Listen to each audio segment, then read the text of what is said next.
Ketimpangan ekonomi yang terus meningkat menjadi permasalahan penting yang memengaruhi pertumbuhan ekonomi nasional. Sebuah penelitian mengungkapkan bahwa di Indonesia, anak yang tumbuh di keluarga miskin cenderung memiliki pendapatan yang lebih rendah dibandingkan dengan orang dari keluarga tak miskin. Berdasarkan data Oxfam, kekayaan kolektif 4 orang terkaya di Indonesia senilai 25 miliar dolar Amerika setara dengan kekayaan 100 juta orang termiskin.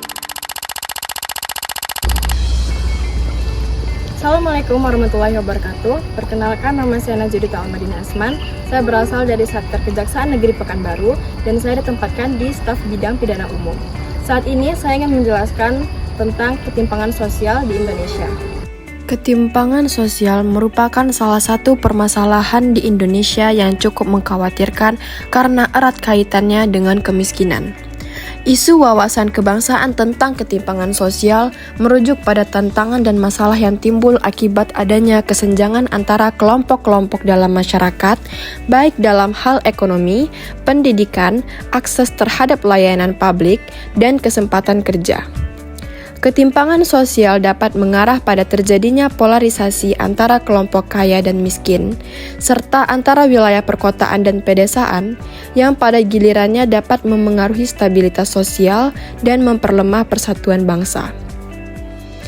Dalam konteks wawasan kebangsaan, ketimpangan sosial dilihat sebagai ancaman terhadap keutuhan dan harmoni sosial. Sebab ketimpangan yang terlalu besar dapat menimbulkan ketidakadilan, rasa frustasi, dan ketidakpercayaan terhadap pemerintah atau lembaga negara. Hal ini bisa memicu ketegangan sosial yang merusak semangat persatuan dan gotong royong yang merupakan nilai dasar dalam kebangsaan Indonesia.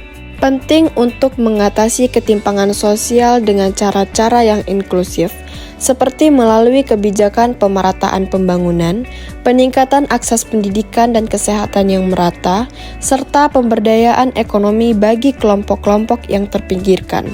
Selain itu, mempromosikan kesadaran kolektif tentang pentingnya kesetaraan dan keadilan sosial menjadi bagian dari strategi untuk memperkuat wawasan kebangsaan dalam masyarakat Indonesia.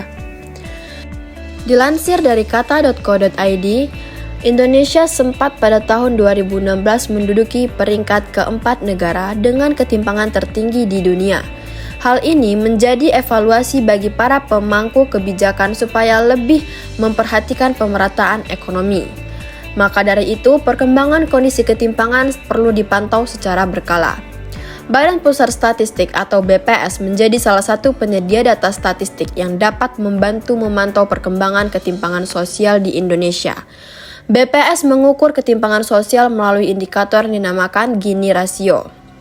Nilai dari Gini Rasio berkisar antara 0 dan 1. Semakin kecil Gini Rasio, maka ketimpangan akan semakin rendah. Pada September tahun 2022, Gini Rasio di Indonesia tercatat sebesar 0,381. Dilihat dari perkembangannya, Gini Rasio di Indonesia pada tahun 2016 hingga tahun 2022 cenderung memiliki tren yang menurun. Tahun 2016 hingga tahun 2019, Gini Rasio terus mengalami penurunan hingga akhirnya naik pada tahun 2020 akibat adanya pandemi COVID-19. Gini Rasio kembali turun pada tahun 2021 dan tidak mengalami perubahan pada tahun 2022.